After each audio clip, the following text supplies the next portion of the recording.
Ray Brown's Talkin' Birds. Made possible by the generous support of the Birdwatchers General Store, Orleans, Cape Cod. Birdwatchersgeneralstore.com. By Vortex Optics, with the VIP warranty, their unlimited lifetime promise to keep you and your optic covered. Learn more at vortexoptics.com. And Quest Nature Tours, offering expert-led small group tours for bird and nature lovers since 1970. Explore exceptional journeys around the world at questnaturetours.com. And Beautyo Books, an independent family-owned bookstore carrying one of the largest selections of birding books in the world. beautyobooks.com. Good morning. Welcome to our show, number 904. Well, three things that sometimes seem like they might be around forever. Blue jeans, Beatles music, and the Ivory-billed Woodpecker. About a year ago, federal wildlife officials said it was time to declare the ivory bill extinct. However, that hasn't exactly happened, at least not yet. Following a recent public comment period, the U.S. Fish and Wildlife Service says it is evaluating all submitted materials in a scientific manner. Earlier this year, a research group called Project Principalis claimed that surviving ivory bills have appeared in several of their trail camera photos and clips from drone footage as recently as last December. So initially, the agency had until September 30th of this year, a few days ago, to finalize its ruling, according to federal law. However, officials decided to extend the decision by up to 6 months, the decision deadline. So this presumably gives the agency until the end of March 2023 to make a final determination as to whether the ivory-billed woodpecker is officially extinct. So we will, as they say, stay tuned. We've heard from lots of listeners with some wonderful audio postcards from all over, and we'll be hearing more soon. But today we're going to hear from the lady who originated the avian audio postcard idea, our own Freya McGregor, who has a report for us right now from the Peach State.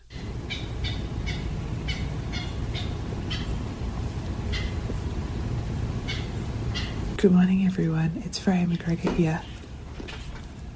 I'm at Fort McAllister State Historic Park, just near Savannah in Georgia. And that really odd noise was a clapper rail. I'm really close to a big salt marsh, and we've been hearing clapper rails making their really funny, squeaky sort of calls all morning.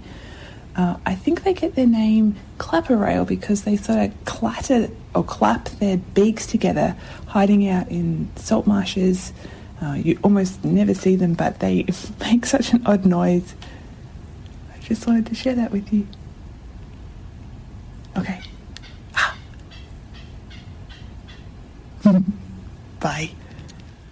That's our Freya down there in Georgia, and I think next week we're going to have a listener postcard from Utah. That'd be a fun one as well. Well, instead of a conservation salute this week, we will repeat a conservation suggestion, courtesy of our own Debbie Bleacher. Voting is one of the best ways to make a difference for the environment. You can do that by voting in the midterm elections on November 8th. Go to vote.gov to register. That's vote.gov. All right, thank you, Debbie. You did that so well. We're going to have you come back on the show again this morning in just a few minutes in an extended live format. Meanwhile, we have this.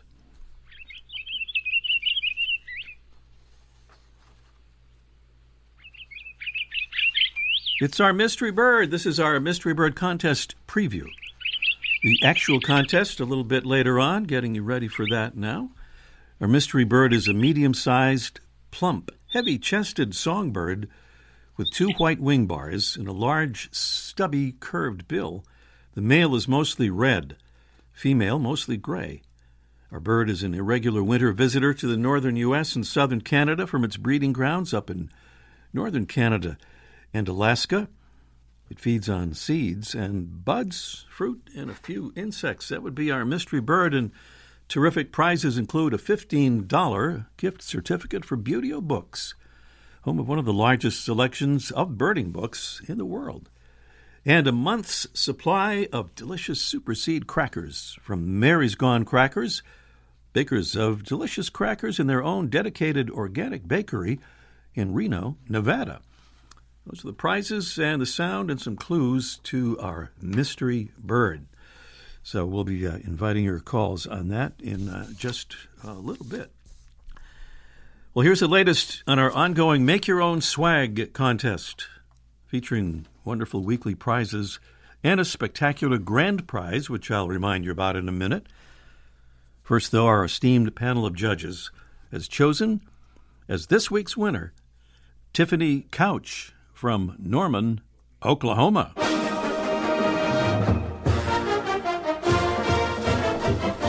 Yeah, Tiffany has won a $50 certificate for plastic-free office goods and school supplies from Wisdom Supply, and a copy of Mike O'Connor's best-selling book, Why Don't Woodpeckers Get Headaches? And she's eligible, that is, as are all contest entrants in the random drawing for the grand prize birding scope from Vortex Optics. The Vortex HD Viper spotting scope, about $1,000 retail value. We'll get Tiffany's picture, too, up on our website and Facebook page for all to see. It's pretty cool. It's not too late to enter our Make Your Own Swag contest, but do hurry. Here's how it works. You send us an email requesting a Talkin' Birds iron-on patch. This is not going to cover up your whole jacket or anything. It's just like 1 inch by 1 inch, something like that. So you request the patch, and we'll send you one, or more than one if you like. And then you attach the patch to a hat or jacket, or maybe a backpack or a scope cover or whatever. And take a picture of yourself or a friend with the patch attached. Send the picture to us. We'll choose a favorite for the next several weeks. And next week's prize package, by the way, consists of 3 2-pound bags of delicious bird-friendly Birds and Beans coffee. That's a retail value, about $75. And another of Mike O'Connor's best-selling books, Why Do Bluebirds Hate Me? That's next week.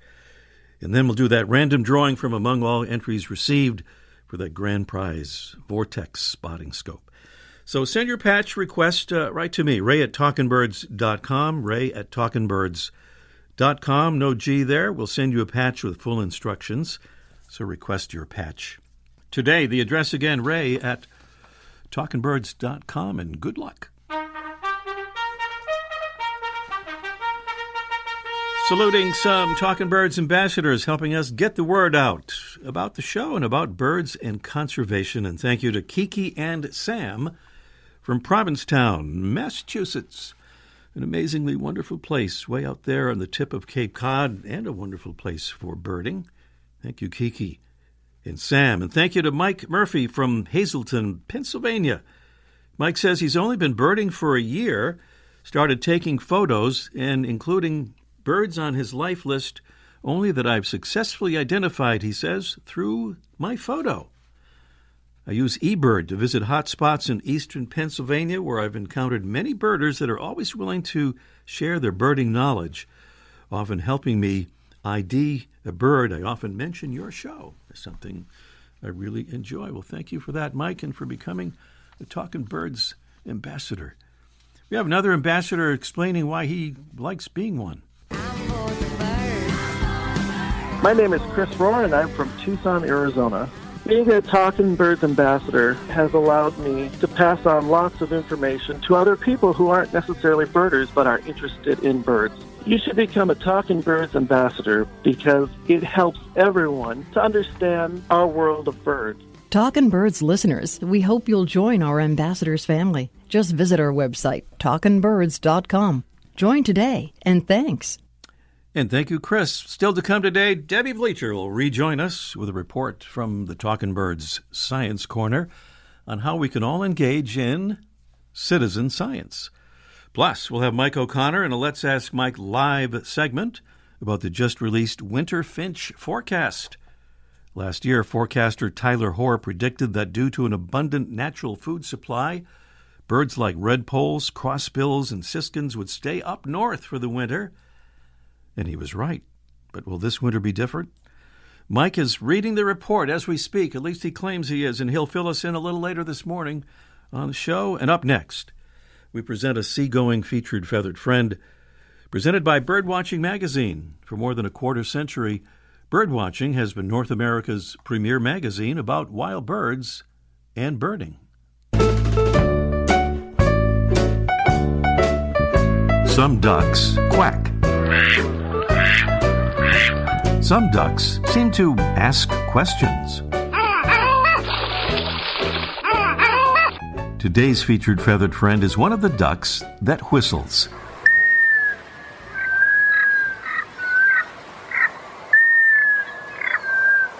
It's the black scoter, a medium-sized sea duck, which, unlike its close relatives, the white-winged scoter and the surf scoter, is pretty much entirely black, except for at the base of its beak, where there's a large yellow knob that gives it one of its nicknames, Butterbill. That's the male. The female is dark brown with pale cheeks, chin, and throat, and the yellow knob is much less noticeable than on the male.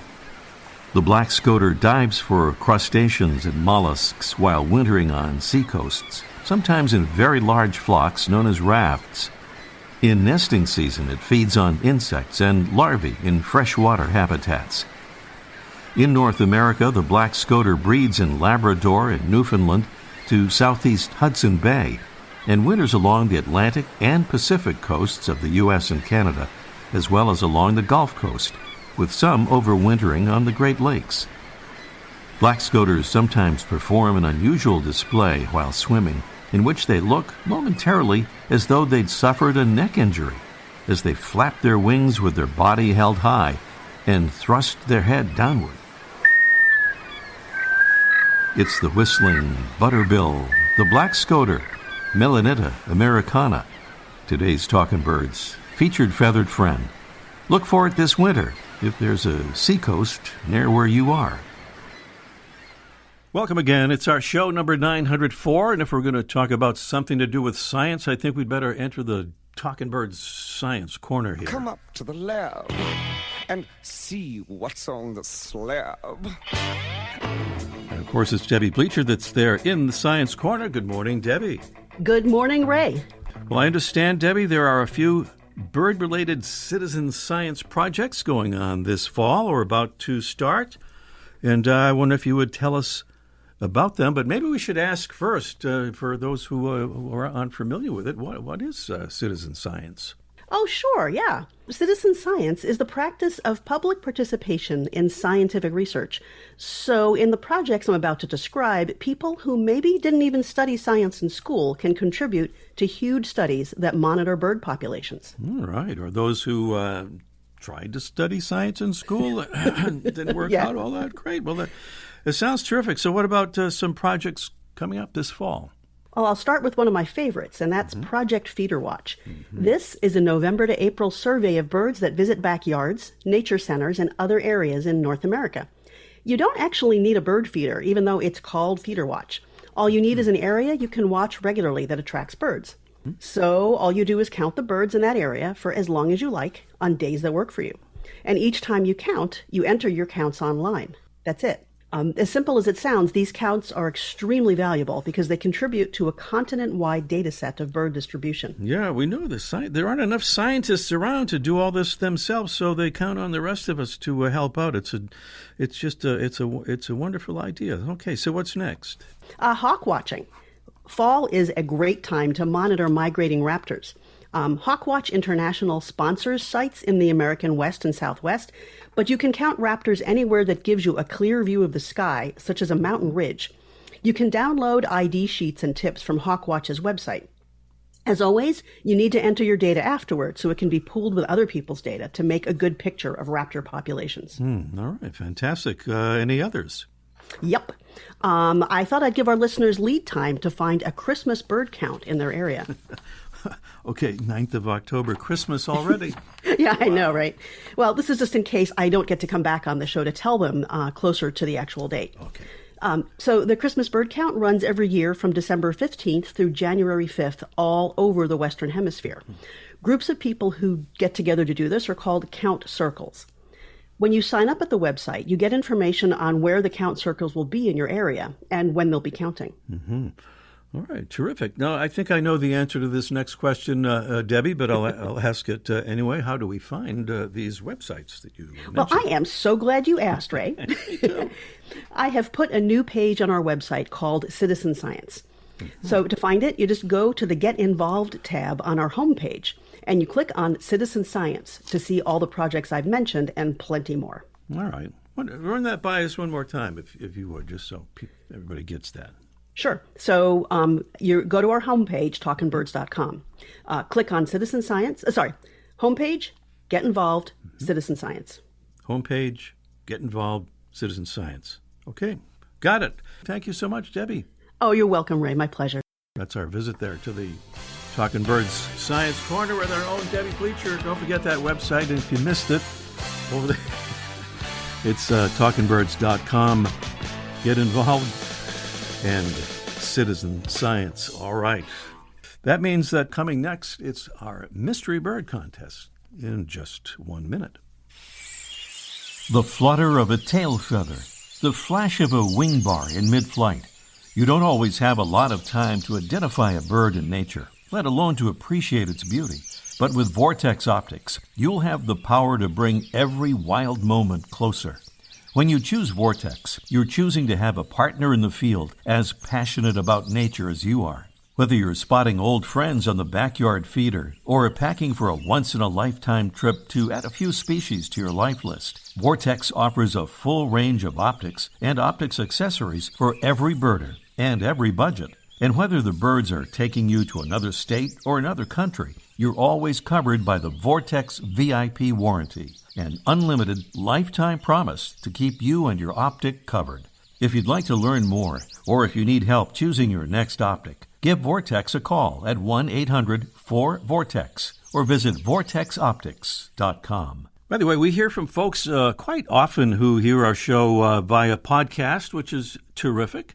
But there's a way to listen to our show live wherever you are, and that would be online. Any kind of internet-connected device would do it. So you could enter our Mystery Bird Contest and hear the show live. And if you go to that same website we've been mentioning there, talkingbirds.com, you can see how to do it. Just click the Listen button over there.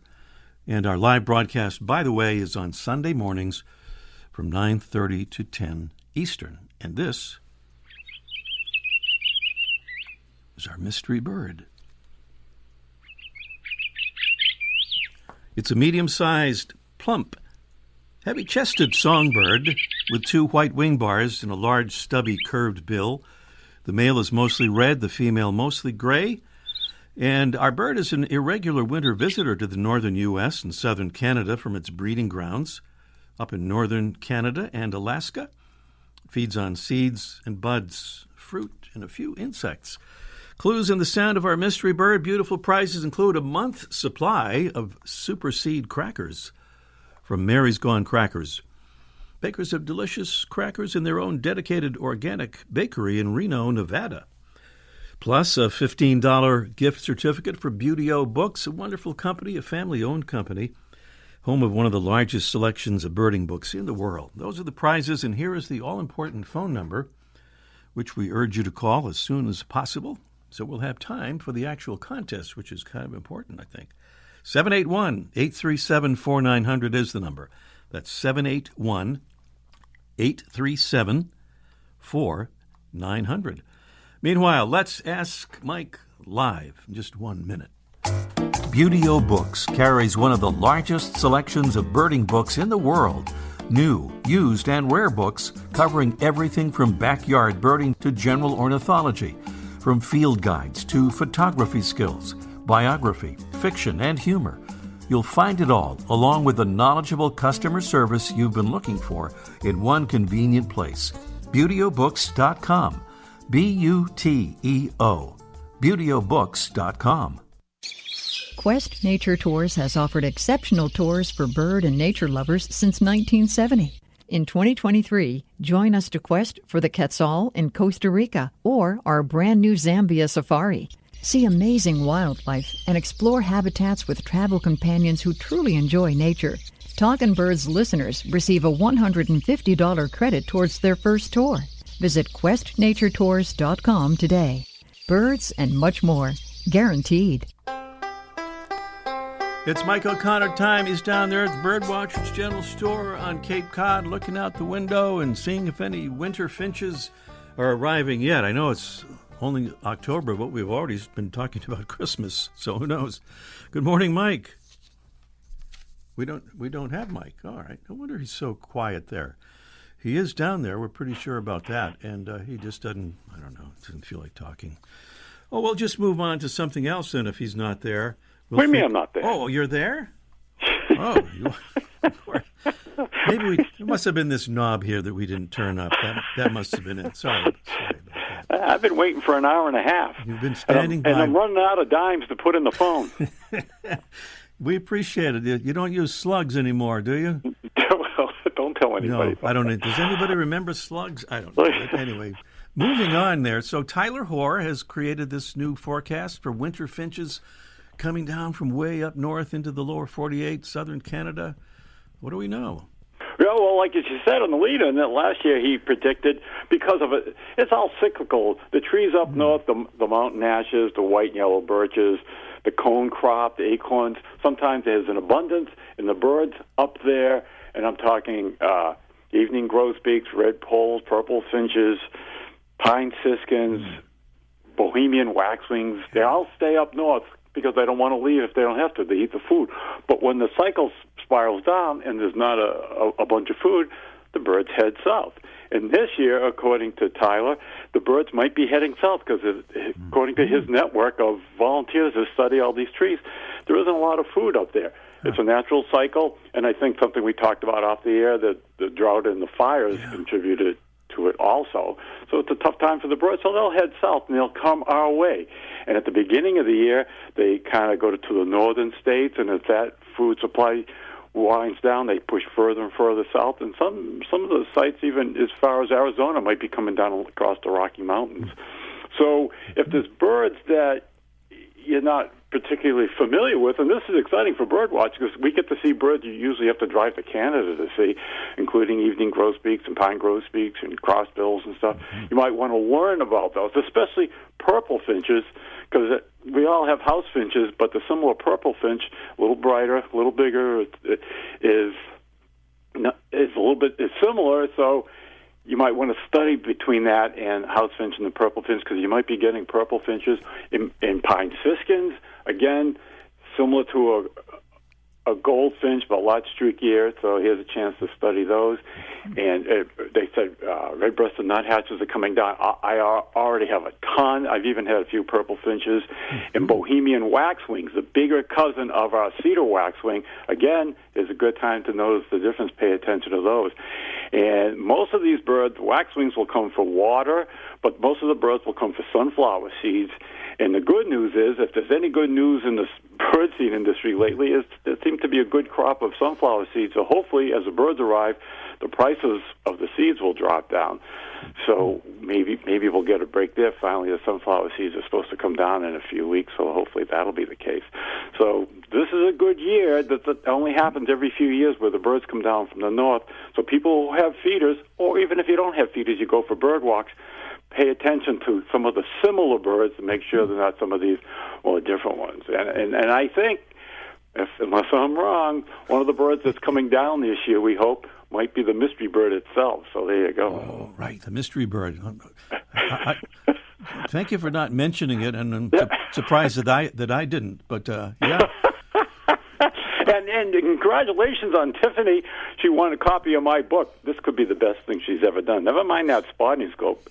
A copy of my book is worth way more, so she really likes it. She's just going to use that scope to look at your book from a distance, I think is what she's going to do. She's very excited about all that. Oh, one more thing before I go is everybody asks, is this going to be a year for snowy owls? And kind of the opposite is true. Because there wasn't a lot of food up in Canada, namely lemmings, the snowy owls didn't reproduce, and thus there probably, according to my sources, won't be a lot of snowy owls to see this year because they didn't have as many lemmings, they didn't produce as many kids, and the kids are usually what comes south. So might not be a good year for snowy owls, but since I don't sell snowy owl feeders anyways, I don't care. Who cares?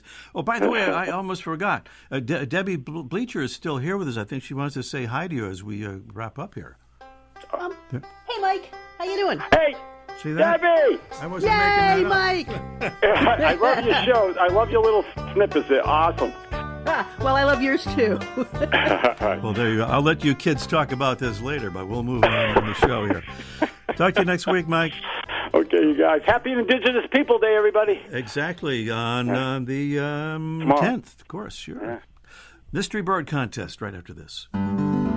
Every Wednesday, Birdwatching Magazine sends an e-newsletter full of information of interest to birdwatchers, including recent news stories about birds, conservation, and science, photography tips, stories about places to go birding, bird ID tips, and much more. Best of all, the newsletter is free. Sign up today at birdwatchingdaily.com/newsletter. Here's that mystery bird one more time. Let us know what you think it is. 781-837-4900 would be the number to call there. And I think we have Lauren in Pittsburgh, Pennsylvania. Good morning, Lauren. Hey, good morning. Good morning. You sound very lively out there in Pittsburgh this morning. You must be getting ready for the Steelers game. Was that it or not? Yeah, up watching birds and getting ready for the Steelers to win. Birds and football. Nice combination. All right. So what about our mystery bird, Lauren? What do you think that was there? Yeah, my guess is the pine grosbeak. Boy, that is one heck of a guess. And it's not only that, but it's absolutely right. Pine grosbeak. Oh, yeah. Yeah. Awesome. Yes, indeed. They call it the mope. Did you ever hear that? Up in Newfoundland, anyway, because it moves so slowly and is relatively tame. However, they do have quite an appetite. Understand, I've never seen this, but they will find a tree full of fruit and stay there until they have consumed all of the entire tree's fruit. So I guess that's why they're so slow. They don't want to go anywhere. They have food to eat there. Oh, Pine. Boy. Some food out for them. Yes. Hopefully they'll come down that far. Yeah, we hope so. We just heard they might. So, yeah. I heard anyway, that. Yeah, nice work. I think we have time for a bonus question, too, if you want to give it a try, Lauren. Oh, sure, Want to try that? Let's see which Absolutely. one. Oh, it's this one right here. So, let me see. Last week, our mystery bird turned out to be the greater roadrunner. And that bird has this interesting adaptation that helps them thrive in their desert environment. What is it? Multiple choice. A, sweat glands that allow them to cool off when there's no shade available. B, salt glands that allow them to shed excess salt without using up precious water. Or C, scent glands that help them detect the presence of Wile E. Coyote. There he is. Anyway, I'm going to guess, my guess is B. B, that would be the salt glands that allow them to shed excess salt, which would be the right answer, yeah. Oh, wow. That's pretty interesting because they can't afford to lose any water with, any kind of bird perspiration or anything like that. So salt glands, just like seabirds have. Kind of amazing. So you've won the Wisdom Supply Certificate, Lauren, as well as those other terrific prizes. And if you'll stay on the line, Jesse will get your info. Hey, thanks a lot. Thank you so much, Lauren, correctly identifying the pine grosbeak. That's our show for today. Tomorrow, Columbus Day. And as Mike mentioned, we'll be celebrating Indigenous Peoples Day, which recognizes and celebrates the heritage of Native Americans in the history of their nations. Thanks for being with us. See you next week. Bird show. I like that. Ray Brown's Talkin' Birds. Made possible by the generous support of the Birdwatchers General Store, Orleans, Cape Cod. Birdwatchersgeneralstore.com. By Vortex Optics with the VIP warranty. Their unlimited lifetime promise to keep you and your optic covered. Learn more at vortexoptics.com. And Quest Nature Tours, offering expert-led small group tours for bird and nature lovers since 1970. Explore exceptional journeys around the world at questnaturetours.com. And Beauty Books, an independent family-owned bookstore carrying one of the largest selections of birding books in the world. Beautyobooks.com.